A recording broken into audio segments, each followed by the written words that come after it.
Hi, good day. I hope each and everyone is doing well. So today we are going to solve a question on the final accounts of the sole proprietor. So we have an illustrative example here, right, in front of us. If you have your book, or I'll put the question on the screen as you are seeing here. Let's go straight to the question. When you get a final account, the first thing you have to do is to glance through the trial balance.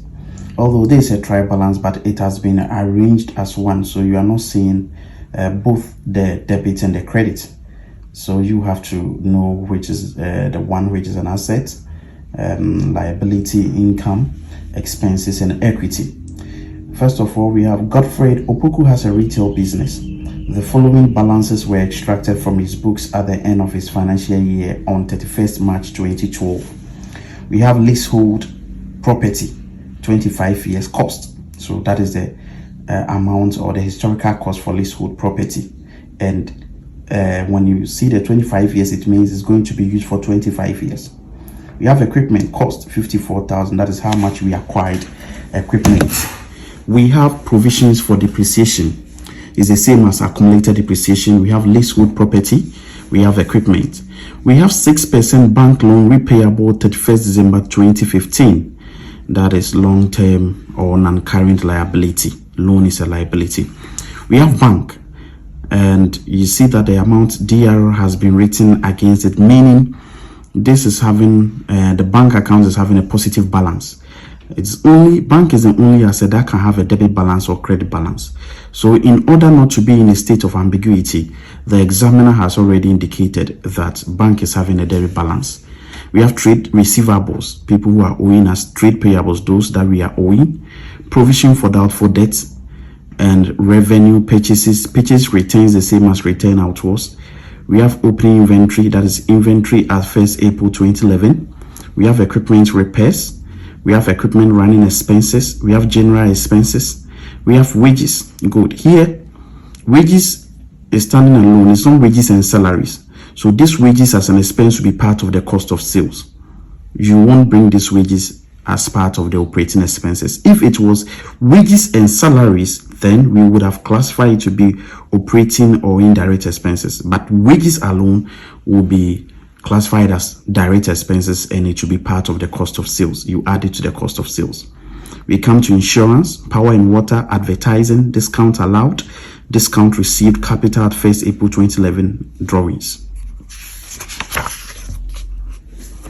So we come to the next part of the question, and with the next part we have additional information at 31st March 2012. Inventory was valued at 3870.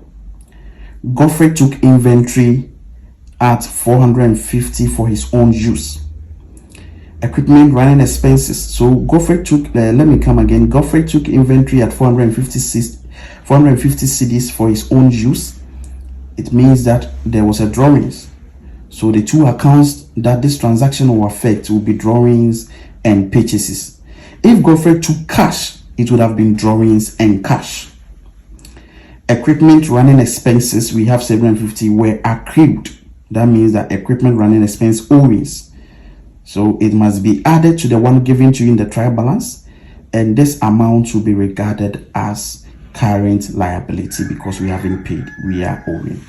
We have insurance, 1,350 was prepaid. Insurance is an expense.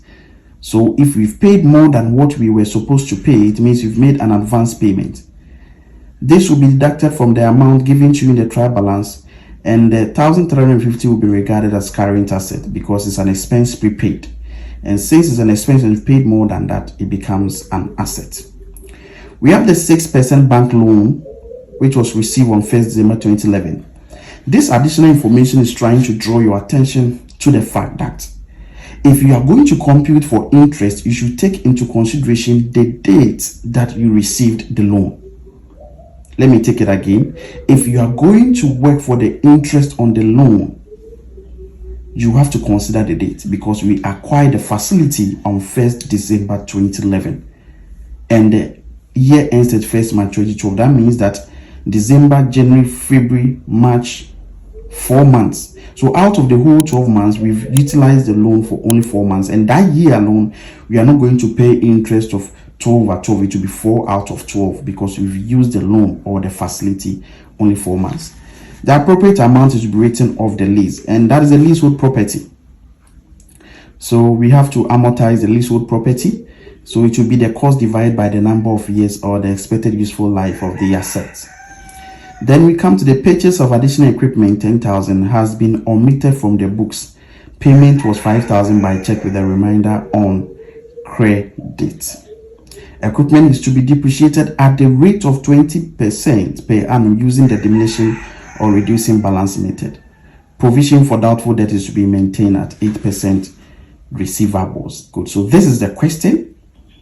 This is a question that we are going to work on. Good. Because of time, let's quickly go to the workings now. So with the first additional information, inventory, you won't do any work. You won't do any work about the inventory. So we will go straight to the drawings. That's additional information 2.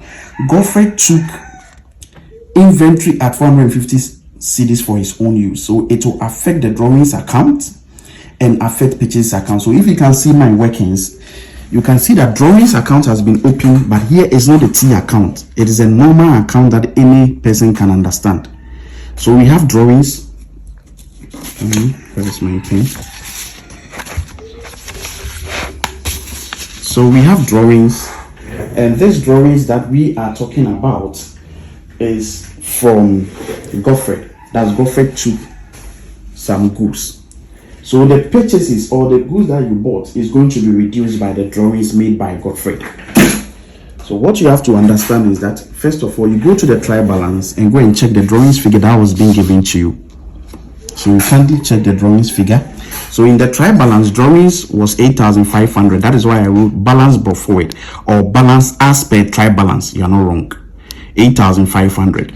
Then the one given to you in the trial balance, that is Godfrey took inventory at 450 cedis for his own use, is the additional or further drawing. So we say add further drawings 450. So in all, our total drawings will be 8950. Then we come to purchases. According to the trial balance, purchase figure was 18,240.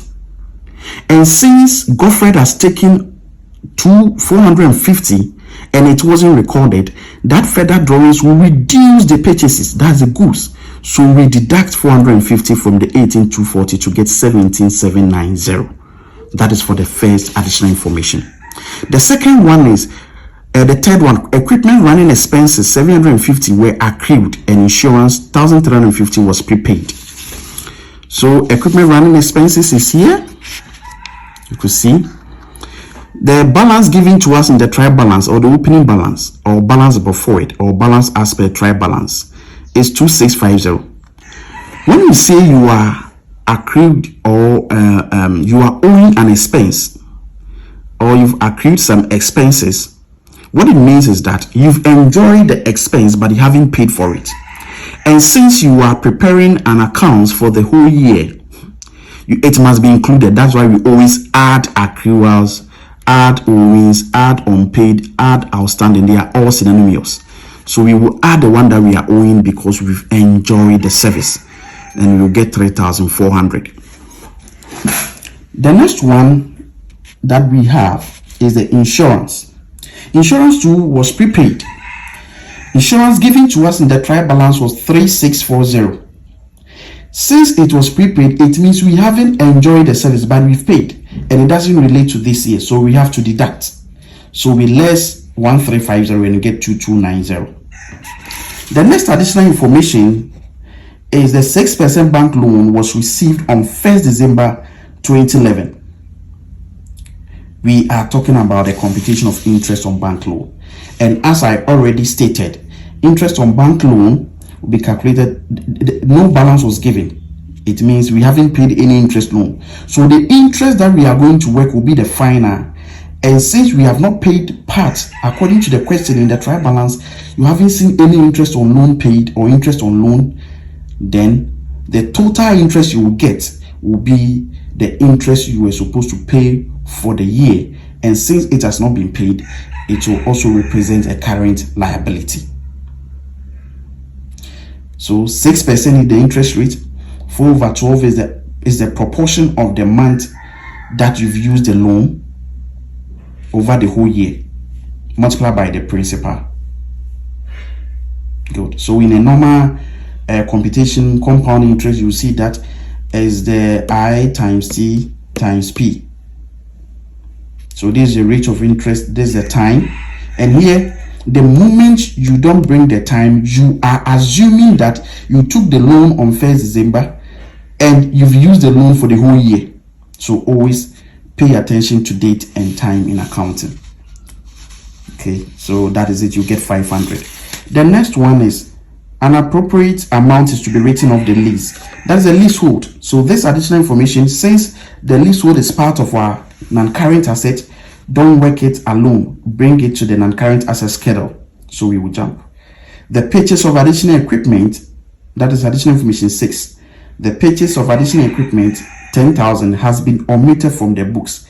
Payment was 5,000 by check with the remainder on credit. You bought an additional equipment. It was omitted from the books. It means it wasn't recorded.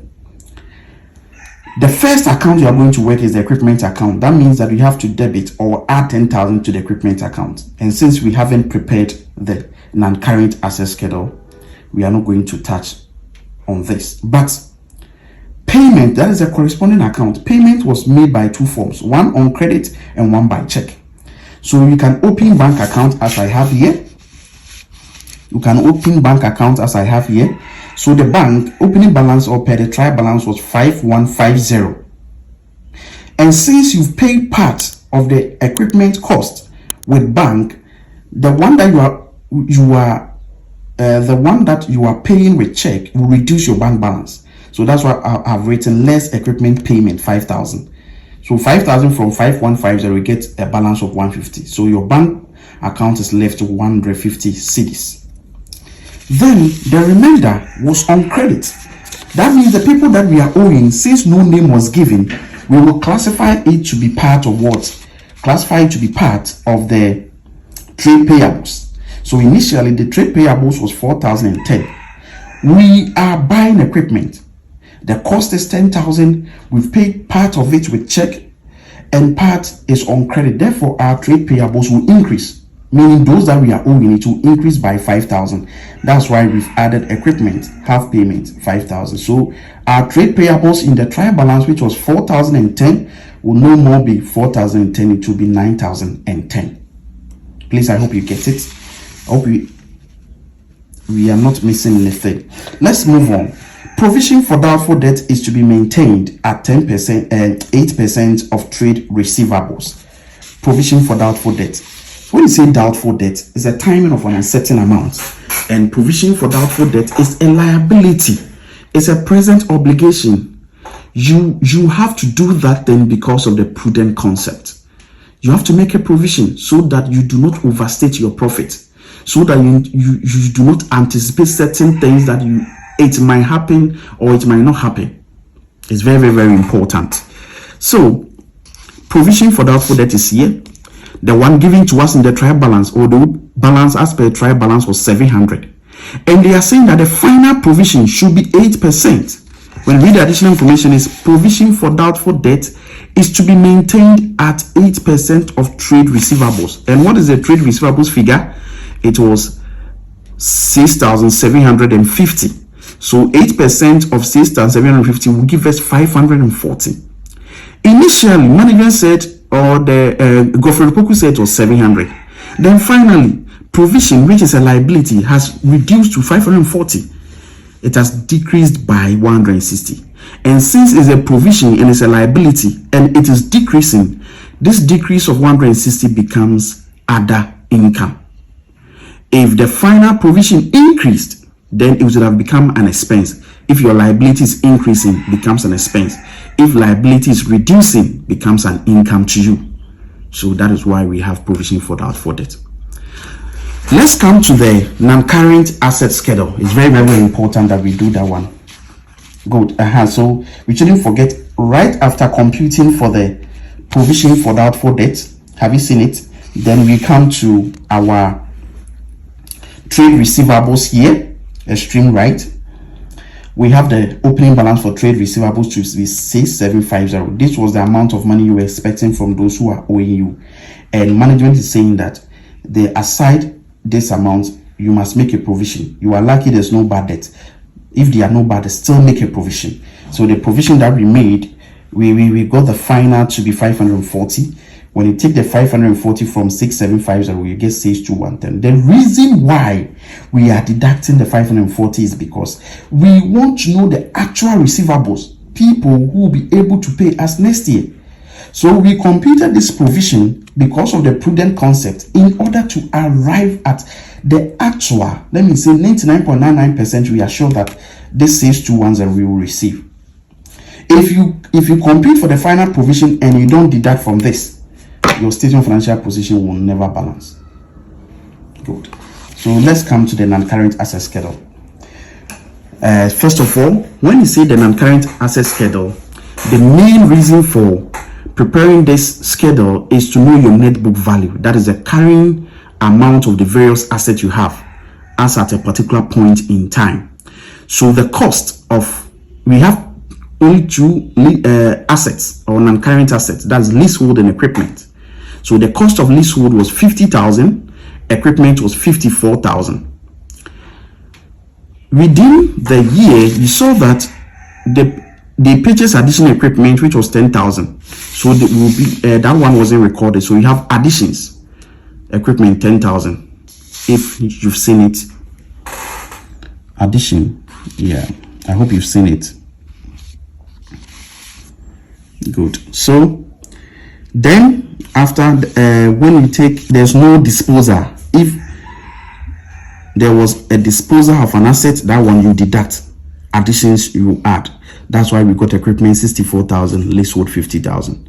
Then we come to less depreciation. As I said, the main reason why we are doing this is to know the net book value, and depreciation always reduces the book value of an asset. So let's compute for the total depreciation. Already, according to the trial balance, I said that we have accumulated depreciation there. That is a provision for depreciation. So for leasehold, it was 10,000, equipment was 17,000. And you compute for the current year's depreciation or this year depreciation. So we were supposed to write off, according to the addition of the appropriate amount is to be written off the lease. So 50,000 divided by 25 years. That is, every year we are consuming 2,000 cedis as the leasehold property consumption. Then equipment was on reducing balance or diminishing balance. What it means is that before we can compute for this year's depreciation, we must deduct the accumulated depreciation from the cost before we apply the rate. So 17,000 from 64,000 multiplied by 20% will give us 9,400. Then you come and compute for your total depreciation. That is the previous year's depreciation plus this year's depreciation will give us 12,000. The same for equipment, 26,400. Then when you are done, you take the total depreciation from the total cost. So leasehold, 12,000 from 50,000 will give you what? 38,000.